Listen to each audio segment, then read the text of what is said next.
Boa noite, meu nome é Maurício Neuber e nós estamos aqui fazendo mais um vídeo para a disciplina Psicoterapia Ericksoniana da Universidade de Brasília. Hoje é dia 30 de setembro de 2020. É a terapia de Milton Erickson, né? Então, eu gostaria de começar contando uma história de uma moça que certa vez procurou Milton Erickson, dizendo que não tinha mais razão para viver, pensava seriamente em suicídio e que estava ali talvez dando a sua última cartada, né, buscando ajuda terapêutica. Erickson conversou com ela e falou assim: olha, você então precisa me deixar trabalhar, porque eu preciso primeiro ter você viva para poder fazer alguma coisa com você. E aí não demorou, ela dissuadiu da ideia de que, ok, vamos tentar, vamos investir nisso daqui que pode ser uma última chance, uma última cartada. Então Milton Erickson percebeu que era uma mulher, talvez menos de 30 anos, mas com muitas decepções na vida, principalmente com os homens, né, que ela dizia sempre se sentir trapaceada, tapeada por eles, né, usada por eles. E embora ela tivesse um desejo muito grande, né, de se casar e ser mãe, né, e que ela via esse desejo, esse sonho, né, praticamente irrealizado, né, irrealizável. E uma outra coisa que Milton Erickson percebeu é que essa moça ela tinha uma dificuldade muito grande com a sua própria imagem, com a autoimagem, que essa era uma característica muito importante do Milton Erickson, que ele dizia que numa terapia breve, a primeira coisa que você precisa saber era qual é a imagem que essa pessoa faz de si. Body image, né? Que traduzindo não seria imagem corporal, mas sim autoimagem. Né? Que a ideia de body, no caso, é muito mais de pessoa, né? Não corpo apenas. E a gente um dia vai falar melhor sobre isso. Mas aí, e ele percebeu que essa moça tinha uma dificuldade muito grande de uma aceitação de si, uma autoimagem defeituosa, principalmente com um ponto que ela tinha, que era uma separação entre os dentes, né? Os dentes superiores eram relativamente separados. Então Erickson começou a fazer terapia com essa moça e num determinado momento ele faz uma prescrição de tarefas, né? Na qual ela, quando fosse tomar banho na casa dela, simplesmente ela enchesse a boca e começasse a treinar o esguicho entre os dentes, tá? O esguicho entre os dentes, assim. E quando estivesse esguichando entre 3 e 4 metros, ela mostrasse para ele no consultório, né, enchendo a boca d'água e esguichando para ver se ela já estava bem. Depois, né, que ela chegou, mostrou para ele, não sei se já era uma quarta sessão mais ou menos, é um caso de terapia breve, ele propôs o seguinte: quando no seu trabalho você for beber água e aquele rapaz que fica parado olhando para você estiver lá, encha a boca d'água, dê um esguicho nele e corra, né? E assim ela fez. Então ela deu uma esguichada no rapaz e correu. E ele correu atrás dela. Não lembro se ele roubou um beijo dela, uma coisa assim, e chamou para jantar. E acabou que ali eles começaram um relacionamento que depois, com o tempo, evoluiu para um casamento. Enfim, ela foi mãe, ela, enfim, teve uma mudança muito significativa na sua vida, tá? Aliás, é curioso como muitos casos do Milton Erickson têm essas... Não é sempre aquela ideia do happy end, né, do final feliz hollywoodiano. Não é bem isso, é muito mais a ideia dos fechamentos de ciclo de vida, que é algo importante também para compreender um pouco do trabalho dele, né?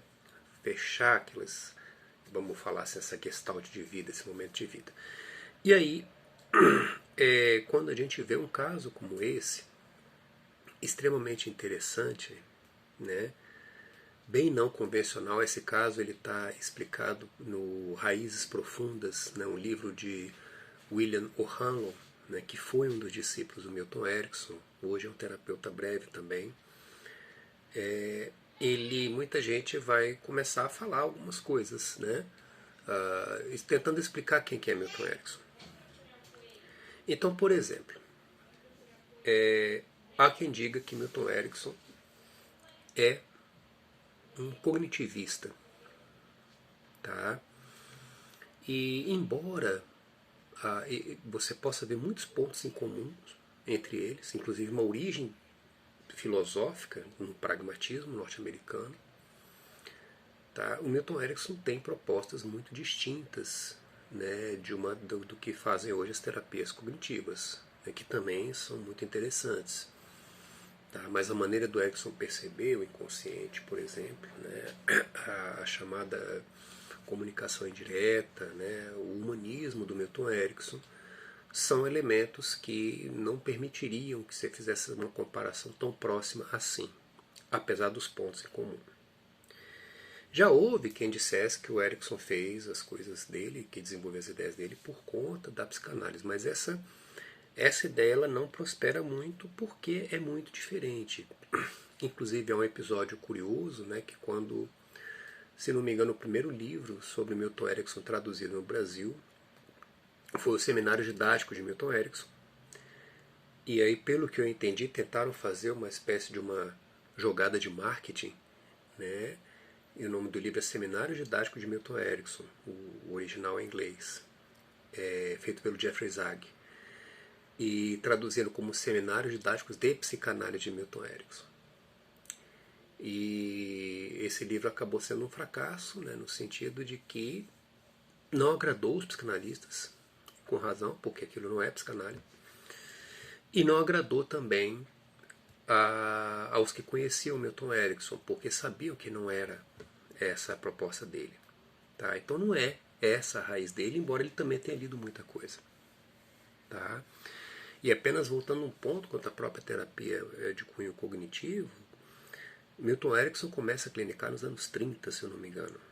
Né? Então, pelo que me consta, não havia essa proposta de terapia cognitiva nessa época ainda. Posso estar errado, né? Mas vamos conferir. Okay? E há quem tente fazer a explicação do Jay Haley, que foi também um discípulo do Erickson, quando ele fala de uma terapia estratégica. Né? A ideia de uma estratégia de você desenvolver mudança de um padrão de relação, né? Mudança de um jogo de poder. Embora ele tenha se inspirado muita coisa no Milton Erickson, é uma explicação que deixa muita coisa importante do que o Milton Erickson faz.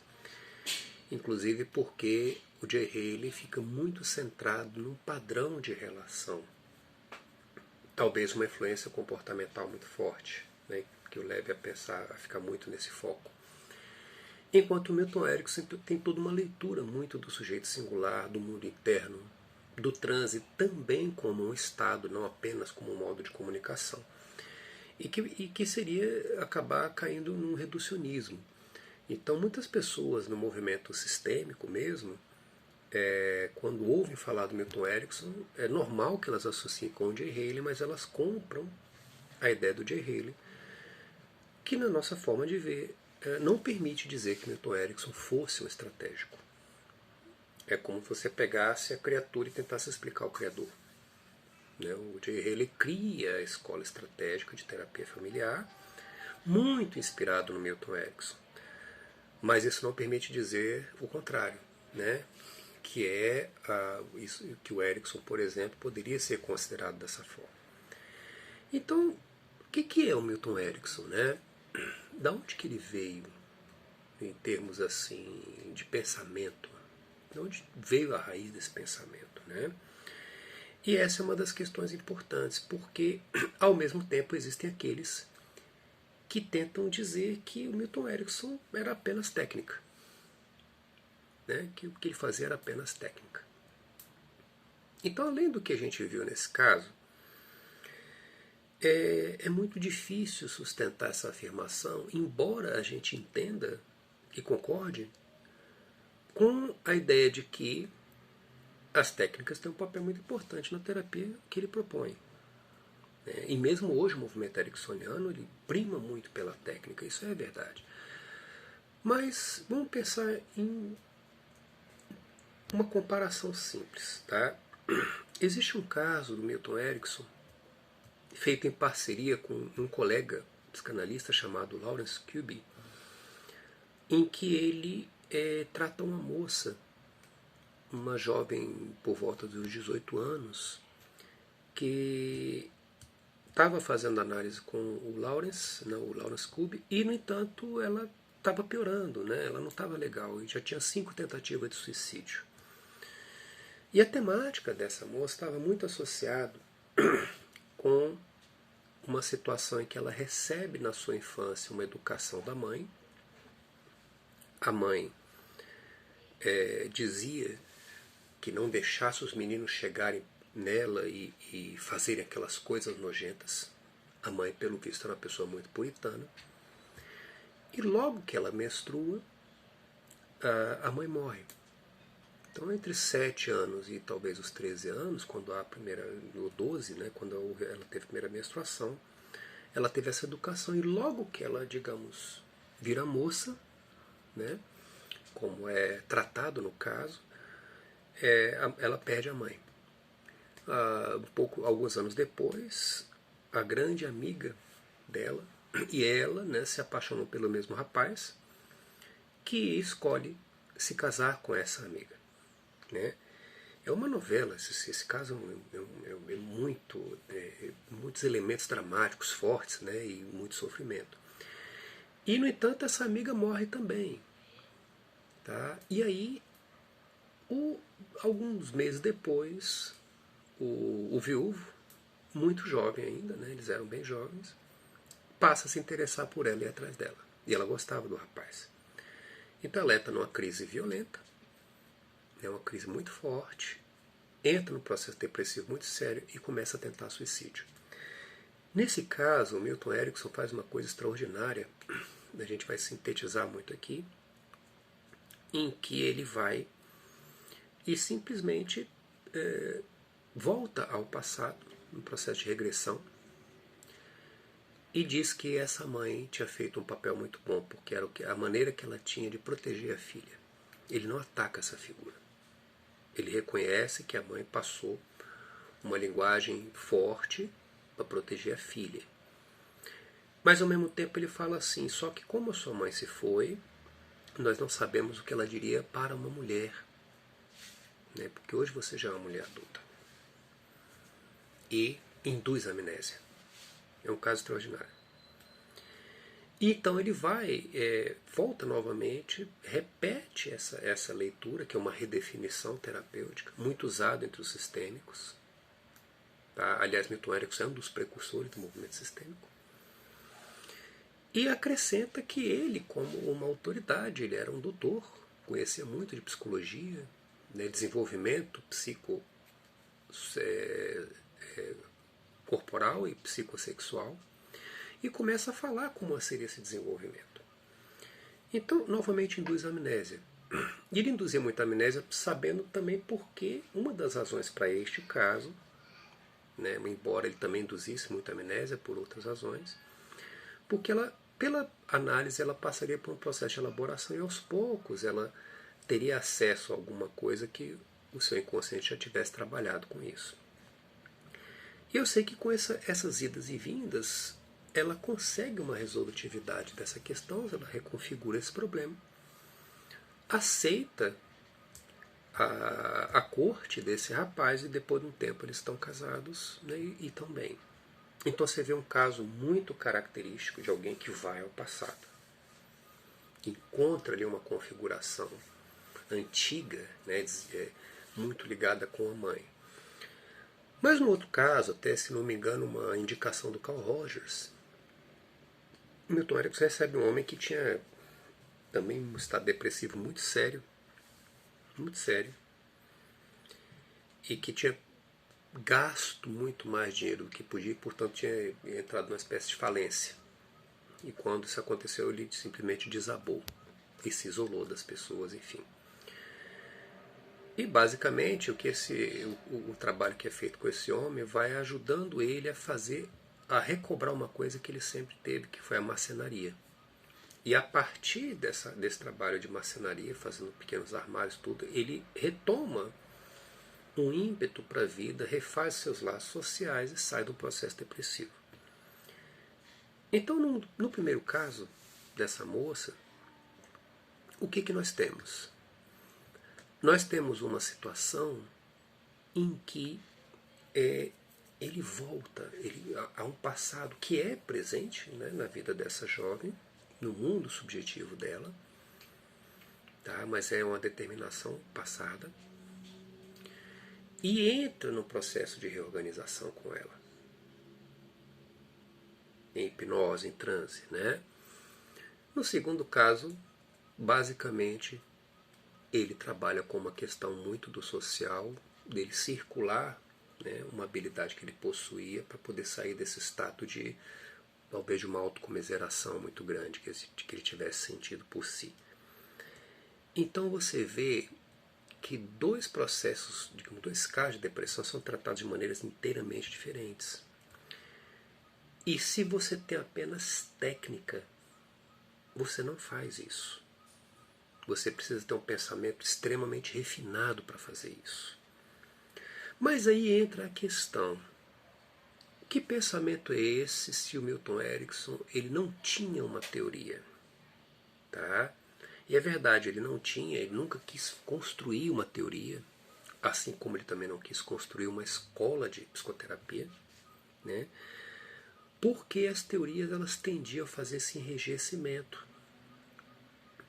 E aí seria muito mais difícil ele ter essa flexibilidade de pensamento, na qual ele pudesse fazer essa leitura tão particularizada no caso dessa jovem e desse senhor, né? Ambos em processos depressivos. Tá? Então as teorias elas têm uma espécie de maldição, porque ao mesmo tempo que elas são importantes, elas também tendem a fazer esse enrijecimento. Então ele não tem uma teoria, mas ele também não está só na técnica. E o que está por trás então dessa reflexão, dessa proposta de terapia trazida pelo Milton Erickson? A nossa posição a respeito disso, aqui no nosso grupo, né, o X, é a de que o Milton Erickson parte do pragmatismo norte-americano, tá? Que é uma filosofia, um método filosófico com muitos pontos em comum com o pensamento do Milton Erickson, né? E culturalmente também tem, digamos, a mesma sociedade, né? O Milton Erickson, inclusive, ele na sua juventude, na sua infância, não é a pessoa que vai ter grandes acessos à cultura. Ele precisava de algo muito prático, de soluções muito concretas, até porque era uma pessoa da zona rural, né?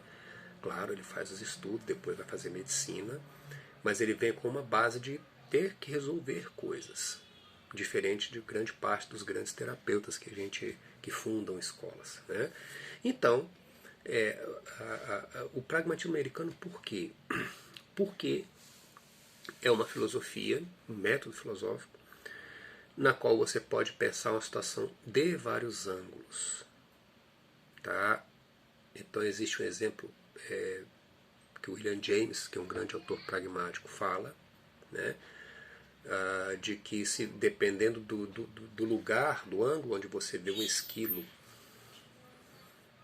descendo uma árvore, você pode falar se ele está indo pela esquerda ou pela direita. Tá? Dependendo de onde você observa um fenômeno, você tem visões específicas a respeito dele. E daí porque o pragmatismo acaba tendo muito cuidado com as generalizações que são tipicamente modernas e tipicamente voltadas de teoria, para as teorias. Uma outra questão importante é que o pragmatismo pensa muito a questão das implicações, né, das consequências de algo que acontece. Então, ele é muito voltado, em termos de terapia, por exemplo, dos resultados, né? O que são esses resultados, né, quando você busca um processo terapêutico? Quais são as consequências disso? Né? As terapias são chamadas pragmáticas. Mas se você pensa, por exemplo, numa leitura sistêmica, uma leitura mais causalista, pensar uma situação assim, em que de repente se tenta fazer o que seriam as causas de um determinado comportamento, de um determinado sintoma, como o uso de drogas. Uma leitura sistêmica mais tradicional, ela diria que a causa pode ser disfunção familiar, né, uma exclusão social, etc. Numa leitura pragmática, a pergunta pode ser assim: ok, existe o uso de droga dessa pessoa, e daí? Ou seja, quais são as consequências disso? Em que isso implica? A relação com a família, a relação com instituições como a polícia, a justiça, o tráfico, enfim, com a saúde dessa pessoa, né, com o seu tecido social. Né? Então ele pergunta o esse e daí, o que se gera a partir disso.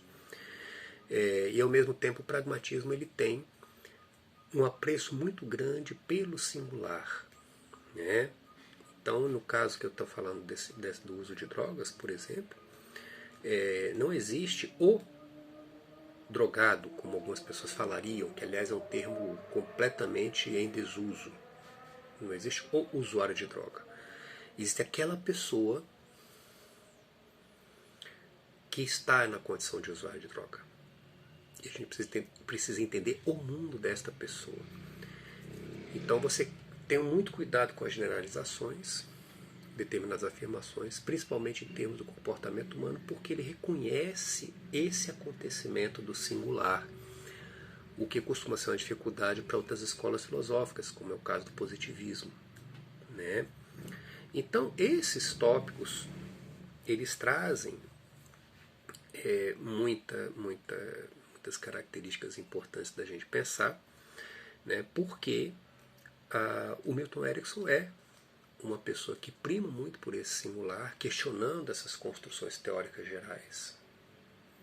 Então, por isso que ele falava, cada paciente é uma pessoa. Ele é uma pessoa hoje, amanhã ele é outra pessoa, daqui a 15 dias é outra pessoa, daqui a um ano é outra pessoa. É claro que nós temos um background genérico, mas as pessoas se modificam. Há uma movimentação, né, uma construção subjetiva e, eu diria, biofísica também muito grande. E esse tipo de leitura é muito presente na perspectiva pragmática. Por isso ele quebra com esses universais